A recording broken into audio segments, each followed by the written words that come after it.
justice, no peace. No justice, no peace. No justice, no peace.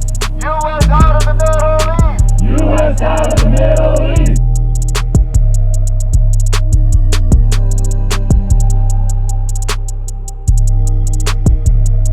So how did you feel when you woke up this morning and then suddenly here we are? Frankly, I felt terrible waking up and hearing this news.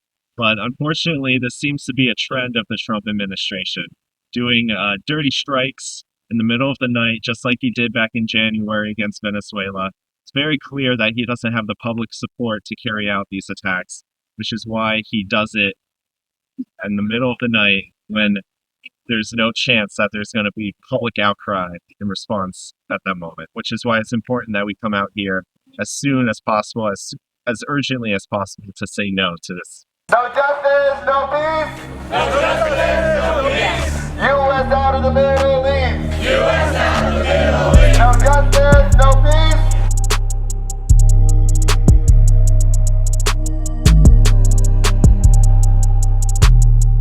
Know that our people here are hurting at home.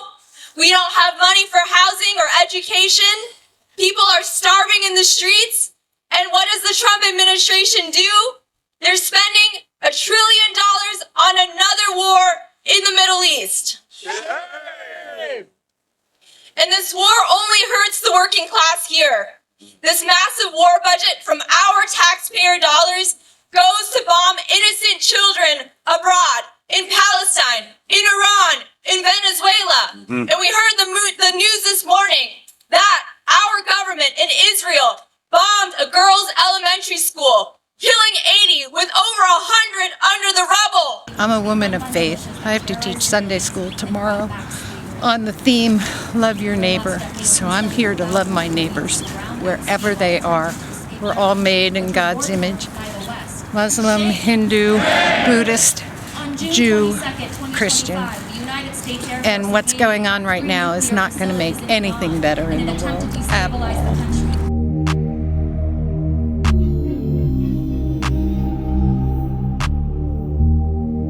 Why did we overturn Roe v. Wade? Yeah! Why aren't we prosecuting and arresting every single person in the Epstein files?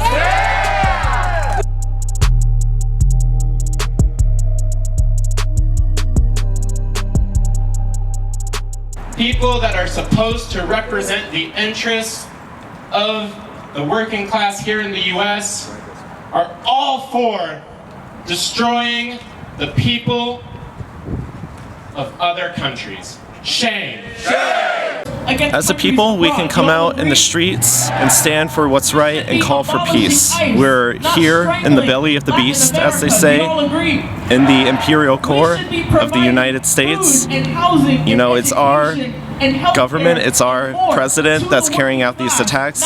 Clearly, you know, unfortunately, people overseas, the working class in Iran, they have no ability to put an end to these criminal strikes. We have to stand up and force the hand of our government to make this stop. Iran has not attacked the United States, and it has no intention to.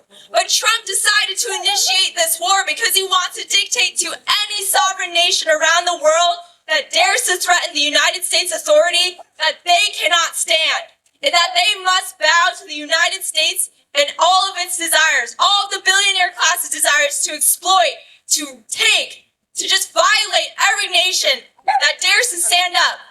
That ain't right. Occupation is a crime. From Iraq to Palestine. Occupation is a crime. From Iraq to Palestine. Occupation is a crime.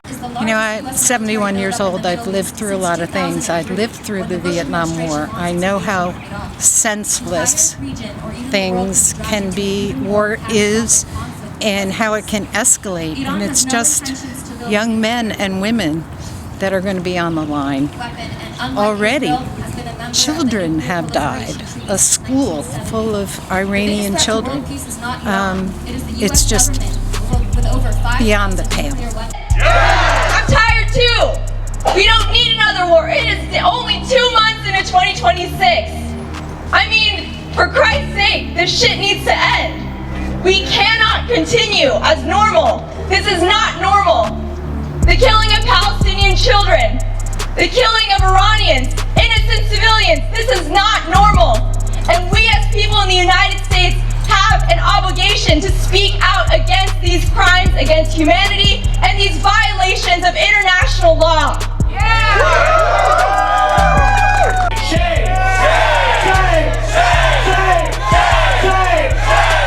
Meanwhile, both the Republicans and the Democratic Party establishment have cheered this on. Shame! And it's time to end it all. And so we are calling for peace. We want to de-escalate.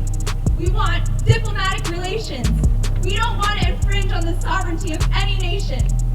Every people has a right to determine their own future.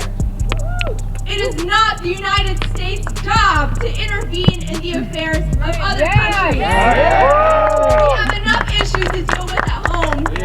How are we complaining about how other countries are dealing with their own issues, their own things that don't affect us? And so we have to look internally at ourselves as working class people here in the United States and say, who are the real enemies? It's not Iranians. It's not Palestinians. It is the billionaire class here in our country.